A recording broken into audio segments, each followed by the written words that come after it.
Russia presented the new messenger MAH as a national alternative to foreign applications. On federal TV channels, this event was portrayed almost like a victory on the digital front. Officials loudly declared, "Now we have our own product, independent from the West." But immediately the question arises, what is really behind this project? Why is there so much noise and fog around it? Coincidence? Hardly. Picture this: a hall in the Kremlin, ministers and IT specialists on stage, smiles, applause. From the screen comes the mantra, digital sovereignty. A patriotic slogan meant to convince millions of Russians. Finally, we have our own true messenger. But just hours after the presentation, strange coincidences begin to surface in the IT community. Developers notice the interface and even some functions suspiciously resemble old Ukrainian startups. Moreover, the code contains fragments that almost exactly match projects created in Kiev several years ago. Insiders claim some of the programmers on the MAH team had indeed previously worked on Ukrainian projects. This is not gossip from armchair experts, but serious remarks from professionals. And here lies the main paradox. Russia declares digital independence, yet may have built its messenger on a foreign foundation. To be precise, a foundation with Ukrainian roots. And that is where things get interesting.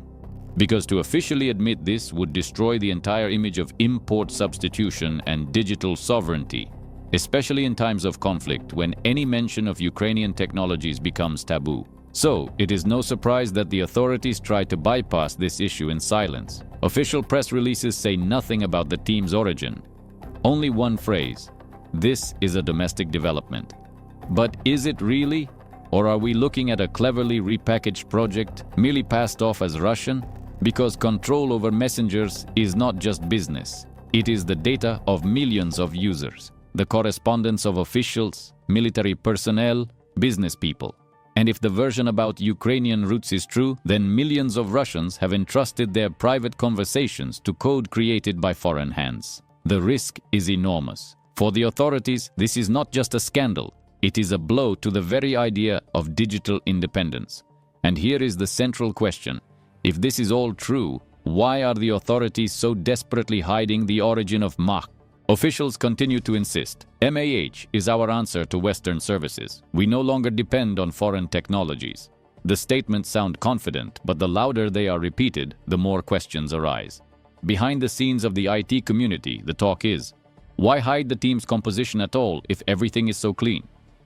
Normally, developers are proud of their products, post photos in front of logos, give interviews, share their process.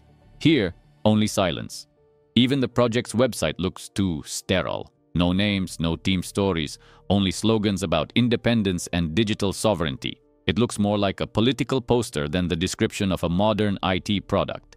And the deeper you dig into the story, the more oddities appear. Several Ukrainian IT magazines publish materials about startups created by people suspiciously similar to the current MAH team. Names match, LinkedIn profiles remain, but officially no one confirms anything. And now imagine the scale. Millions of Russians download the app, start actively chatting, sending documents and photos. Officials are confident. Everything is absolutely secure. But if even part of the code was indeed written by Ukrainian specialists, the main question arises: who actually controls this data? This is where the political factor comes into play. For Russia to admit Ukrainian roots would be to admit the country could not create a fully independent technology. It would be a blow to its image, to the very idea of import substitution, especially in wartime, when any dependence on Ukraine looks like betrayal. It is no wonder that versions and theories begin to build up around MAH. Some say the project was simply purchased from startuppers and quietly repainted as a national development. Others claim the initial order was given to Russian companies, but they hired specialists without much vetting, as long as the result came quickly. And insiders add fuel to the fire. Allegedly, in government circles, they are well aware of the code's origin, but pretend everything is fine, because admitting the truth would mean admitting their own failure. All this raises a troubling question. Can a messenger shrouded in such secrecy really be trusted? According to state media, MAH is already used in dozens of ministries and agencies. Officials report Correspondence is secure. Servers are located inside the country. Leaks are impossible. It is presented as a breakthrough and a source of pride. But incredibly, in independent experts' technical reports, overlaps with foreign code libraries appear. And not just Western ones, specifically Ukrainian. Coincidence? Unlikely. These findings are backed by other indirect signs. For example, parts of the MH interface almost entirely copy an old Ukrainian messenger written about in IT blogs 5 years ago. Even the color schemes and menu logic look as if they were simply transplanted into the new product. For ordinary users, this may seem minor, but for specialists, it is a red flag. Because if the foundation is foreign, then those who created it retain knowledge of vulnerabilities, and then no declarations of digital sovereignty can save it. The reaction within Russia itself looks dramatic. Some officials praise much, others keep silent. Behind the scenes, it is said that security services are vetting the developers, but officially, no comment. Insiders claim some meetings are held behind closed doors, with restricted access. Discussions cover not only app security, but also how to explain a potential scandal to the public. Here lies the central conflict: how to save face, how to convince millions that a Russian messenger is truly Russian if the facts suggest otherwise. Historical parallels are troubling too. Remember how Telegram once became a headache for the authorities. Then the fight was over control of correspondence. Now it is about creating their own alternative. But can that succeed if the code came from Kyiv? Unofficial versions go further. Some say the project was originally planned as a joint venture, but after the conflict began, it was simply repainted and passed off as national. Truth or rumor, the question remains open.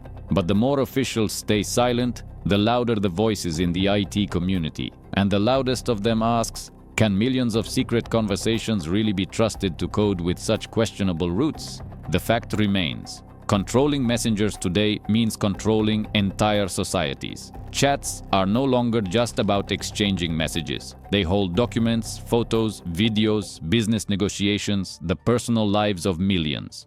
Any failure or leak is a blow to national security. Officially, MH is positioned as a tool for government agencies, the army, even schools. It is installed by default, promoted in the media, and officials call it a new step toward digital independence. But incredibly, in expert circles, more and more matches with Ukrainian repositories emerge. The code is not just similar. In some places, it is identical. This suggests that the basis of MH may not be a unique Russian development at all, but an old project created abroad. If this version is confirmed, the consequences will be colossal. Imagine millions of Russians entrusting their personal and business correspondence to technology that was originally born in a country declared an enemy. This is not just a technical scandal. It is an information catastrophe. And now add the financial geopolitical angle. Messengers are not only communication tools, they are data, audiences, influence. Whoever controls the platform effectively manages the flow of information inside the country. And if the project's roots go to Ukraine, it means, in theory, there exists a risk of external access. The authorities, of course, understand all this. That is why they do everything to keep the Ukrainian root version only as rumors. Any publications hinting at it quickly disappear. Comments about fakes pop up on social networks. And officials pretend nothing is happening. But it is this very silence that raises even more questions. Why no official clarifications? Why not show the developers' faces, their biographies, their diplomas? If it is truly a domestic product, there is nothing to hide. And here lies the most dangerous part. The more the authorities keep silent, the louder the version becomes that this is all a grand hoax. So who really wrote Mach? On the surface, everything looks good. Mach is downloaded by millions. It is installed in government institutions, integrated into schools. Officials proudly report victory over dependence on the West. For the public, it is a success story. But incredibly, behind the scenes, words like hidden dependence and foreign code are increasingly heard. Insiders claim that this is exactly why part of the project documentation is classified.